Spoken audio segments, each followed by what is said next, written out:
kita coba di brainstorming dulu, coba digali dulu cara berpikir kita supaya benar menempatkan Al-Quran itu sebagai mukjizat, bukan sekedar kita bacaan.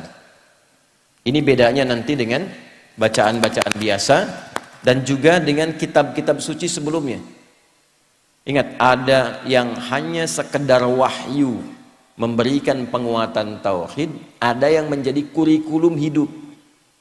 Nah, Al-Quran ini bukan sekedar wahyu yang mengkonfirmasi keimanan kita, tapi di saat yang bersamaan menjadi kurikulum kehidupan kita sampai kita menghadap Allah Subhanahu wa Ta'ala. Itu ada di Quran surah kedua Al-Baqarah di ayat ke-185. Saking istimewa dan tingginya dipilihkan di malam terbaik, di hari terbaik, di bulan terbaik, oleh malaikat terbaik kepada Rasul terbaik. Malamnya saking pentingnya, suasana di malam itu dinaikkan semua jenis kebaikan sehingga amal soleh pun naik lebih dari 1000 bulan pahalanya. Itu nanti ada di Quran surah ke-97. Inna anzalnahu fi lailatul qadr. Tuh, kenapa pakai lailah tidak pakai lail? Kalau lail itu hanya menunjuk waktu, di waktu malam. Anda mau tahajud, ambil sebagian waktu malam. Quran surah 17 ayat 79. Wa minal laili fatahajjad bi. Dari sebagian malam, waktu yang cukup panjang itu, ambil sebagian untuk menunaikan tahajud. Jadi lail, layali, lela, lili, ya, lala itu malam. Ibu lili, ibu malam-malam. Kalau pakai ta, lailah, berarti ada yang istimewa di malam itu. Karena itu begitu detil diksi Al-Quran itu, ayatnya ketika menampilkan inna anzalnahu fi lailatul qadr. Berarti ada yang istimewa di malam itu. Ya, saking istimewanya, malamnya berubah suasananya, berubah nilai pahalanya. Wa ma adraka ma lailatul qadr, lailatul qadri khairum min alfi syahr. Bukan 1000 bulan ya, lebih dari 1000 bulan. Nanti bergantung kadar keikhlasan. Kalau yang berhitung 1000 bulan ya dikasihnya 1000 bulan. Ya, kalau tidak pernah berhitung, Allah berikan pahala tanpa hitungan. Harinya ketika turun itu Jumu'ah, menjadi sayyidul ayyam.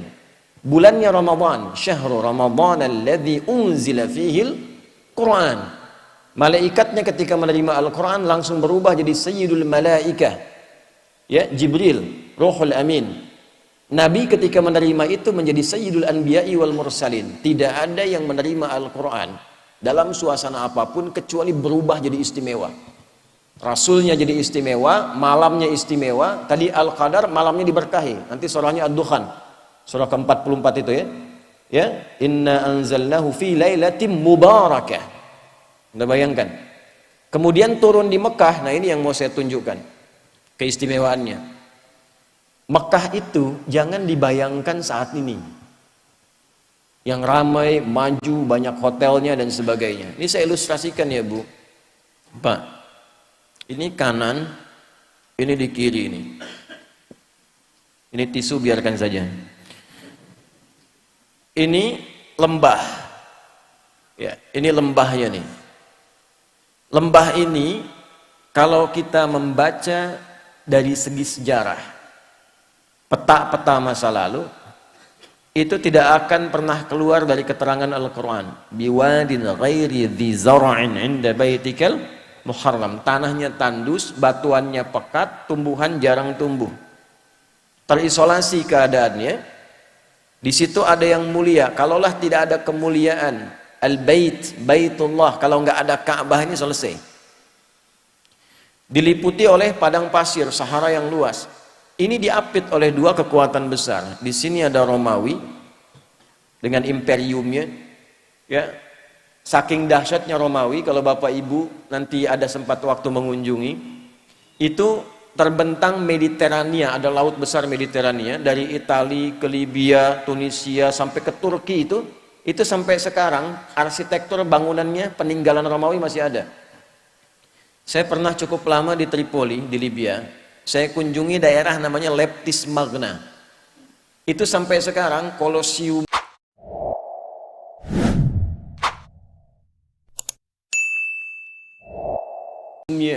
beberapa bangunannya, pondasinya masih ada sampai sekarang untuk menunjukkan betapa dahsyatnya kekuatan Romawi masa itu. Punya peradaban, punya kekuatan. Samping kirinya Persia, Pak. Punya kekaisaran. Ini kan Al-Manar, ya, sifatnya kan manarah.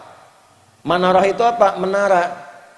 Menara itu apa? Itu dulu puncak salah satu nilai spiritual tertinggi Persia. Karena ketika mereka mau menyembah, menempatkan api di atas menara.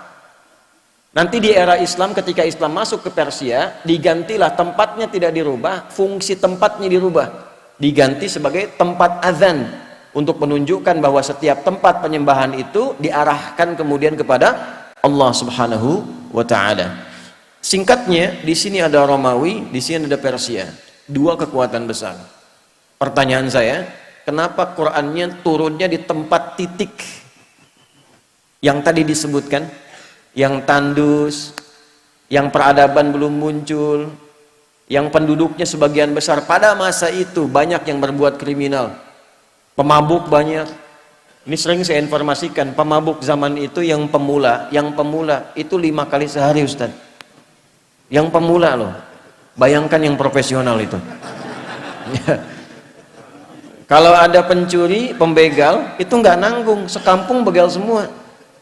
Gifar itu kan kampung begal. Gifar itu kampung begal. Tokohnya Jundub bin Junadah. Jundub bin Junadah itu pemimpin para begal di kampung begal. Ya, nanti kelak masuk Islam, memperkenalkan diri, saya dari kampung begal dulunya. Maka ditambah al di depannya, ujungnya i, Al-Ghifari. Ya, jadi kalau ada yang namanya Al-Ghifari, kampung begal gitu dulu. Tapi nanti ada nilainya, belum selesai, baru setengah, jangan pulang dulu. Belum selesai. Kalau ada zina, zinanya hatam, semua jenis zina dikerjakan. Anda bayangkan tuh, ya, membunuh itu sudah biasa. Tokoh-tokohnya dikenang sepanjang zaman itu, kenang sepanjang zaman. Itu landscape-nya itu begitu. Ya, keadaan masyarakatnya demikian. Nah, Quran itu kenapa nggak turun di Romawi? Kenapa tidak turun di Persia? Kok turunnya di tempat itu yang terlihatnya tidak ideal? Maka Allah ingin menunjukkan keistimewaan Al-Quran dan keagungan dia, yang bisa merubah tempat yang paling nadir dengan maksiat menjadi khairu ummah. Orangnya berubah jadi orang terbaik di zamannya, tempatnya berubah jadi paling makmur yang melintasi zaman. Dan untuk menutup klaim di kemudian hari, pantas Islam pernah maju turunnya di Romawi. Untuk menghilangkan klaim di kesempatan yang lain, pantas Islam itu hebat turunnya di Persia. Tapi ketika diturunkan di tempat yang paling rendah, belum ada peradaban, belum ada kemajuan, maka Allah ingin membungkam siapapun yang menyangkal keistimewaan Al-Quran. Dibuktikan di setiap zaman, Quran diturunkan di titik yang paling rendah di muka bumi, masyarakatnya paling kontroversial, maksiatnya paling banyak, bisa dirubah oleh Quran dengan satu kilatan yang luar biasa, menjadi manusia terbaik yang dikenang sepanjang zaman. Dan itu dulu orang berubah itu dengan ayat-ayat pendek, Pak, Bu. Ibu kenal Bilal bin Rabah? Ayo, kenal di mana tuh? Atau ya, Bilal itu kan hafalnya baru Al-Ikhlas coba. Tapi kekuatan Al-Ikhlas itu bisa menajamkan hatinya, pikirannya, dan memberi kekuatan pada fisiknya.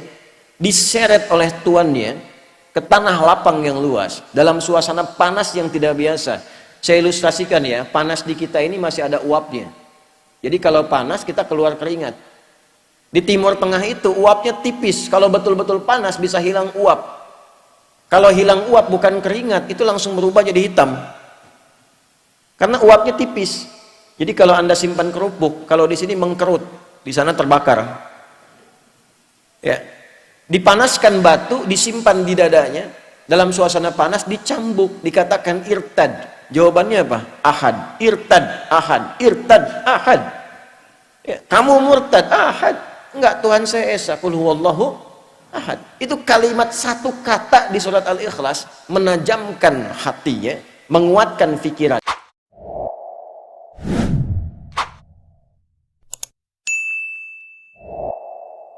memberikan semangat luar biasa pada fisiknya. Dan datang anugerah Allah. Umar itu cuma 2 huruf berubahnya. Siapa Umar sebelum masuk Islam tuh? Anda paham semua, baca sirahnya, baca sejarahnya. Jangan dilihat Umar sekedar setelah masuk Islamnya, lihat perubahannya. Bagaimana Al-Quran merubah pribadi seseorang menjadi istimewa. Itu kedahsyatan Al-Quran. Umar kan dulu luar biasa sebelum masuk Islam, bahkan berkeinginan membunuh Nabi kan. Di perjalanan yang sangat luar biasa, sebelumnya Nabi doakan di antara 2 Umar kan, memohon pada Allah kebaikan. Di perjalanan hanya mendapatkan informasi saudarinya masuk Islam. Saat sampai ke tempatnya hanya terdengar 2 kalimat dulu tuh, Toha. Anda bayangkan, Toha itu menajamkan sanubarinya, merasakan frekuensi getaran yang tinggi, itu memperlemah semangat buruknya, tiba-tiba tergetar dan berubah jadi baik. Cuman dengan Toha jadi mulia. Anda sudah Al-Kahfi, sudah Yasin, sudah Baqarahan tuh, belum bisa berubah juga. Nah ini faktornya apa? Kenapa orang dulu mendapatkan cahaya Quran begitu dalam dan merubah tampilan jadi istimewa dan langsung turun kesaksian Allah? Yang mahal tuh ini. Nanti pindah ke Quran surah ketiga Ali Imran ayat 110. Persaksiannya langsung menggunakan bentuk fi'il madhi untuk memberikan inspirasi mudhari. Kuntum khaira ummatin ukhrijat linnasi ta'muruna bil ma'ruf wa tanhauna 'anil munkar wa tu'minuna billah. Ini mahal kalimatnya. Ya, kalian itu benar-benar umat terbaik yang pernah terlahir dan berkehidupan di muka bumi. Jadi teladan. Nah, bagaimana mereka menjadi umat terbaik itu? Ketika mengambil spirit dari Al-Quran dan menerapkan kurikulum yang ada di Al-Quran pada kehidupannya. Jadi Al-Quran itu saking istimewanya bukan sekedar bacaan Pak Ibu. Membaca itu adalah membuka pintu untuk mengetahui isinya. Nah Al-Quran itu nanti ada 3 level. Level bacaan, level pemahaman, level pengamalan. Saat membaca itu untuk tahu isinya, untuk dipahami. Makanya kalimat pertamanya Iqra. Iqra itu belum menuntut paham dari qiraah. Ya, ketika ada qiraati, ada Iqra dan turunannya, kan kita tidak diminta memahami. Di mana-mana orang baca pertama kali itu untuk bisa baca, tidak dituntut paham. Itu hukum standar. Setelah itu memahami. Maka pindah ke tilawah. Tilawah itu, Bapak Ibu sekalian, bukan sekedar baca, tapi membaca, memahami apa yang dibaca. Setelah periode Nabi diisi dengan wahyu, setelah itu dialihkan tahapnya dari qiraah ke tilawah. Ketika ada praktek ibadah dan muamalah, langsung berubah jadi tilawah, bukan qiraah lagi. Ya, contoh, sholat ini. Sholat itu ketika ayatnya turun, berupa perintah penunaian, itu iringan kalimatnya bukan qiraah lagi, tapi tilawah. Buka Quran surah ke-29, Al-Ankabut ayat ke-45. Saya yakin umumnya jamaah hafal tengah-tengahnya, tapi awalnya jarang dibaca. Ini yang tengahnya nih. Innas sholata tanha. Apa awal ayatnya? Tuh kan? Awal ayatnya utdu ma uhiya ilaika minal kitab wa aqimis sholah. Innas sholata tanha 'anil fahsya'i wal munkar. Utslu kata perintah dari kata tilawah. Tala yatslu tilawatan utslu. Wahyu pertama, Iqra bismi rabbikal ladzi khalaq. Setelah terkumpul wahyu ada perintah ibadah, utslu. Apa bedanya qiraah dengan tilawah? Kenapa turun qiraah di awal Iqra bukan utslu? Karena qiraah itu hanya perintah untuk menghadirkan apa yang diingat atau membaca yang di hadapan, tanpa menuntut memahami apa yang dibaca itu. Kenapa wahyu pertama itu Iqra bukan utslu? Karena Nabi Muhammad itu jangankan paham, baca aja nggak bisa. Gitu. Salah kalau tilawah di awal utslu, itu menunjukkan ada bacaan. Makanya Nabi mengatakan Iqra ma'ana biqari. Saya nggak bisa baca, saya nggak punya hafalan, saya nggak pernah sekolah, saya nggak punya guru. Kenapa dibuat Nabi itu oleh Allah ditetapkan ummi? Untuk menunjukkan Qur'annya orisinil bersumber dari Allah. Litakidi ummiyah.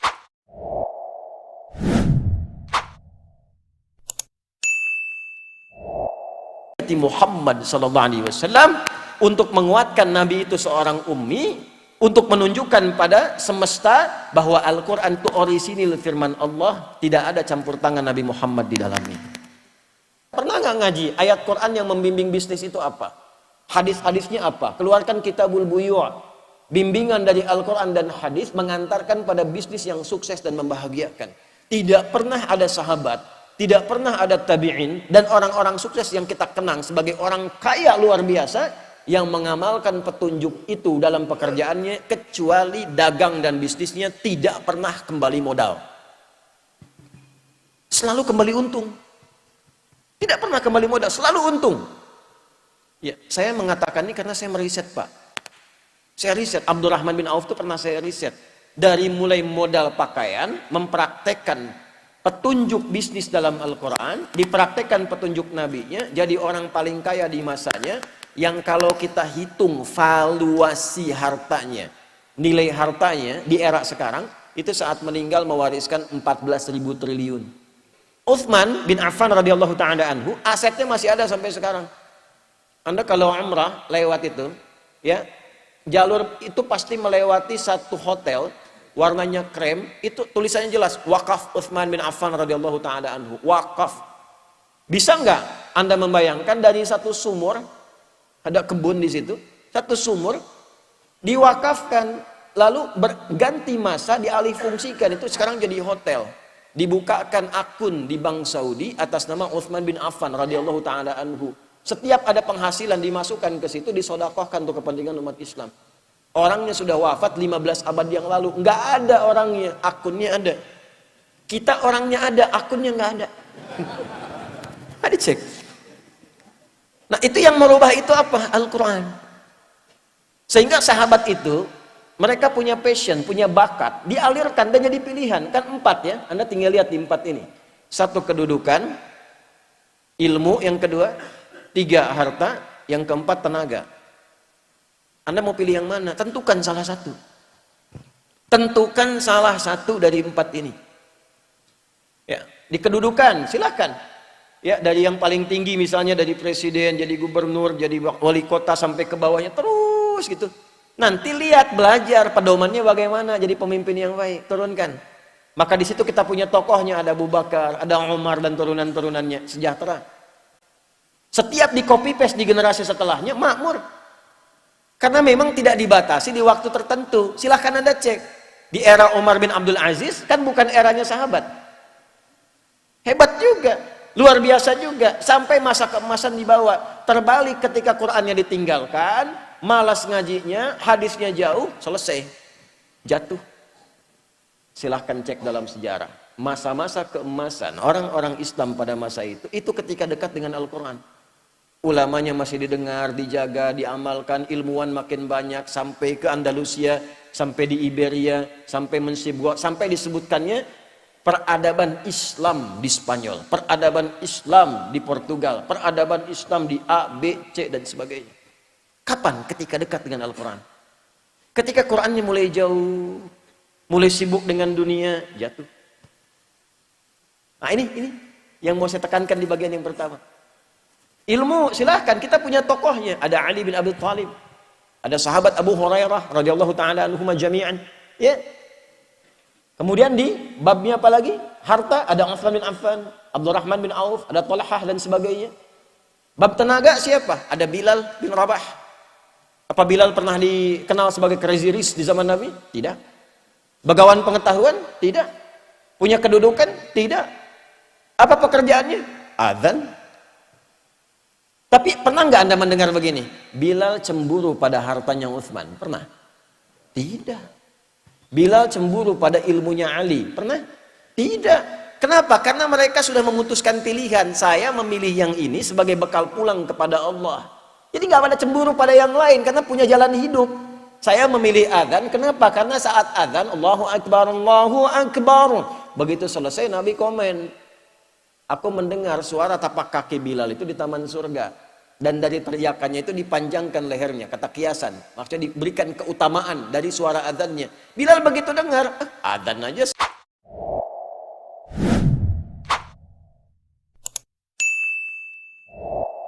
Saya udah ke surga. Ngapain saya capek kayak Utsman itu kan?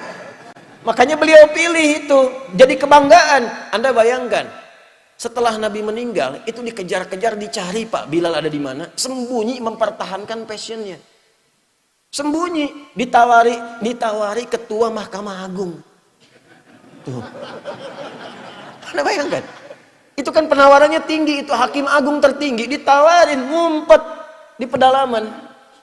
Akhirnya karena nggak bisa, bagaimana dirayunya? Azan aja deh. Baru mau datang. Jadi tapi begitu sampai asyhadu anna Muhammad Rasulullah, pingsan. Karena membayangkan kenangan bersama Nabi, membayangkan keutamaan. Akhirnya balik lagi. Jadi kebanggaan. Rizki kan sudah teratur. Asal Anda bergerak, Allah kirimkan. Profesi itu kan cuma perbedaan dalam mencarinya saja. Yang dosen, yang arsitek, yang dokter, itu cuma perbedaan dalam mencarinya. Kuota rizkinya teratur. Walladzi qaddara fahada. Telah ditetapkan, diberi petunjuk, tinggal ikhtiar, rizki dapat. Jadi biasa-biasa saja. Orang dulu tuh biasa-biasa saja, menganggap Abdurrahman bin Auf biasa-biasa saja. Kata Nabi, ya, ini kalimat yang sangat viral ini. Kalimat sangat viral. Beliau itu tidak khawatir dengan orang Islam yang kaya, karena kaya itu biasa saja. Yang khawatir itu yang tak mampu memanage kekayaannya. Jadi biasa-biasa saja, tidak usah berlebihan. Sama saja dengan yang ngambil tenaga, dengan yang ngambil ilmu, dengan yang ngambil kedudukan. Yang membedakan cara memanage, cara mengolahnya. Kalau kita punya fikihnya jadi kebanggaan. Oh, Bapak cuma adzan? Iya. Saya punya sanad ke Bilal bin Rabah. Bacakan hadisnya. Dan itu kan jadi kebanggaan tersendiri. Fikihnya ada, jalannya ada. Nah, ini yang ingin saya tekankan dari nilai-nilai Al-Quran.